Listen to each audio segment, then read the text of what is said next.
Hello दोस्तों, आज के इस वीडियो में बात करने वाले हैं वॉल वाटरप्रूफिंग ट्रीटमेंट किस तरह से किया जाता है। क्योंकि मैंने देखा है कि कई घरों में डैम सीलन ये सब तो होता ही है, पर उसे ट्रीट करवाने का जो कॉस्ट होता है ना, वो काफ़ी महंगा पड़ जाता है और उसी के कारण ज़्यादातर कस्टमर या फिर व्यूअर्स अवॉइड कर देते हैं उसे रिपेयर करवाना। पर आज की इस वीडियो आप देख लोगे ना, तो वो आप शायद ना करो, क्योंकि मैं आपको प्रॉपर तरीका बताऊंगा कि डैम्प या फिर सीलन वाली वॉल है उसे किस तरह से ट्रीट किया जाता है, उसकी पूरी प्रोसेस क्या होती है।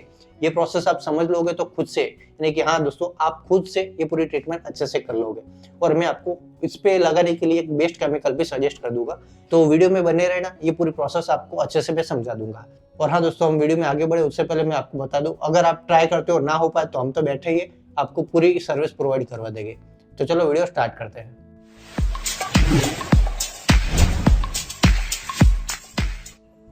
तो फ्रेंड्स, यहाँ पर देखो, सबसे पहले तो ये मैं आपको कंडीशंस दिखा देता हूँ। यहाँ पर अलग अलग टोटल 3 तरह की मैं आपको कंडीशन दिखाता हूँ।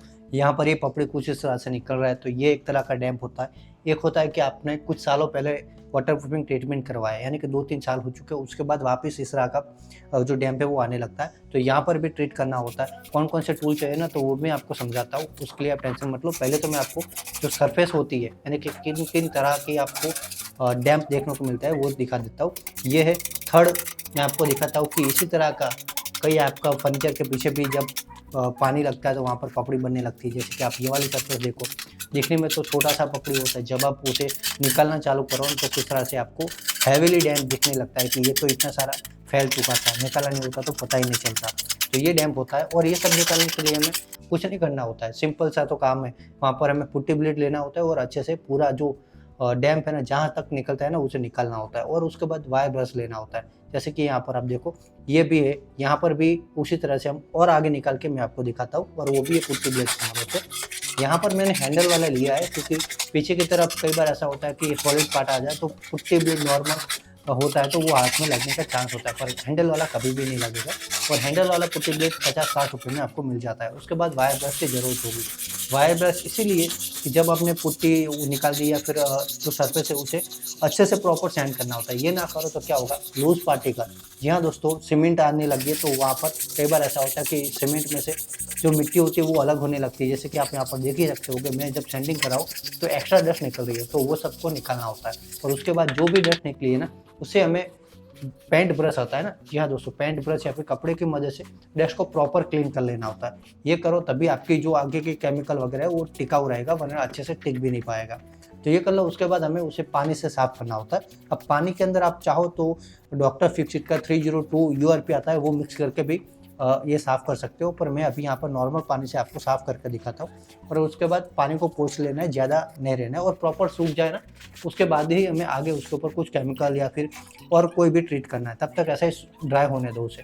प्रॉपर ड्राई हो जाएगा तो पानी की वजह से जितने भी हमने जो ब्रश से निकाले वो नहीं निकले, तो वो सब क्लीन हो जाता है यहाँ पर। उसके बाद मैं एक अच्छा सा केमिकल आपको बताऊँ, तो ये रेनोटेरा का ये एक डैम्प प्रूफ है। आप चाहो तो अलग अलग कंपनी के आता है, वो भी यूज़ कर सकते हो। जैसे कि सबसे पॉपुलर है स्मार्ट का हाइड्रोलॉक एशियन पेंट का, या फिर डैम्प प्रूफ है, या फिर डॉक्टर फिक्सेट में श्योरसील करके केमिकल आता है। वो सारे केमिकल आप यूज़ कर सकते हो। पर फिलहाल यहाँ पर मैं राइनोटेरा का केमिकल यूज़ कर रहा हूँ। और ज़्यादातर केमिकल के अंदर हमें मैक्सिमम 10% पानी ऐड करना होता है। कई केमिकल में तो बिना डाइल्यूशन के ही हमें सरफेस के ऊपर डायरेक्ट अप्लाई करना होता है। तो ये करने से हमारा केमिकल में जो डाइल्यूटेड पानी है उसके कारण उसकी क्वालिटी कम नहीं होती, और प्रॉपर जो उसको रिजल्ट देना चाहिए ना, वो बना रहता है। तो इस तरह से हमने एक जगह पे अच्छे से लगा लिया है, और प्रॉपर इसे भी हमें 3 से 4 घंटे, ये मिनिमम टाइम होता है केमिकल को सूखने देने का। कई बार 6 घंटे 8 घंटे पे लिखा होता है, क्योंकि जैसा केमिकल वैसा टाइमिंग होता है। और इसी तरह से फर्स्ट कोट हम हॉरिजॉन्टल लगा रहे हैं, तो हॉरिजॉन्टल ही पूरी जगह पर लगाना है, ऐसे उबड़ खाबड़ नहीं लगाना है। हाँ, लगाने के लिए तो पहले ट्राई कर सकते हो, पर लास्ट में एक तरह ये जो मैं अभी फिनिशिंग कर रहा हूँ ना, वैसे प्रॉपर हॉरिजॉन्टल में लास्ट में कर देना है, ताकि उसके जो जॉइंट हम बाद में करें ना, वो अच्छे से हो जाए। अभी हमारा दूसरी सरफेस है, वहाँ पर भी देखो अच्छी तरीके से मैं ये यहाँ पर मैं वर्टिकल लगा रहा हूँ। हाँ दोस्तों, मेरे जो बोलने का तरीका है उस पर शायद हो सकता है कि मैं हॉरिजॉन्टल को वर्टिकल बोल रहा हूँ और वर्टिकल को हॉरिजॉन्टल बोल रहा हूँ, तो आप थोड़ा एडजस्ट कर लेना। इसी तरह इसे लगाना है और हमें इसे भी सूखने देना है। तो सूख जाए उसके बाद क्या करना होगा, तो उसके बाद बारी आएगी कि इसके ऊपर हमें सेकंड कोट लगाना होगा, और सेकंड कोट को सेम इसी तरह से बिना डाइल्यूशन को लगाना होता है। जैसे कि आप यहाँ पर देखो, पहले हमने सीधा लगाया था, तो दूसरा मैं टेढ़ा लगा रहा हूँ। अब दोस्तों दूसरे कोट को भी हमें 4 से 6 घंटे प्रॉपर सूखने देंगे और उसके बाद बारी आएगी उसके ऊपर पुट्टी लगाने की। दोस्तों पुट्टी इसीलिए लगाना होता है ताकि जब भी हमारी पपड़ी वगैरह निकलती है ना, तो वो दीवार के सरफेस से थोड़ा अंदर की तरफ हो जाता है, यानी कि एक तरह का गड्ढा हो जाता है। तो वो गड्ढा फिल करने के लिए हमें वहाँ पर पुट्टी लगानी होती है। पुट्टी में आप चाहो तो 302 जैसे हमने आगे बताया था पानी से साफ़ किया, वो मिला सकते हो, तो उससे और ज़्यादा वाटरप्रूफ हो जाएगा। और ये हमें पुट्टी को भी 2 से 3 कोट जहाँ तक हमारे दीवार की फिनिशिंग ना आए ना तब तक लगाना होता है। ये लगाओ उसके बाद हमारा नॉर्मल प्रोसेस स्टार्ट हो जाएगा, यानी कि पुट्टी के बाद तो हमें सैंडिंग करना है, प्राइमर करना है और फिर पेंट करना है। तो ये हमारा प्रोसेस ऑलमोस्ट पूरा हो जाता है। तो मैं आपको जो दूसरा हमारा यानी कि ये वीडियो में मैंने टोटल 2 जगह पे आपको दिखाया था, तो दोनों जगह पे मैंने पुट्टी तक की पूरी प्रोसेस आपको समझा दी है।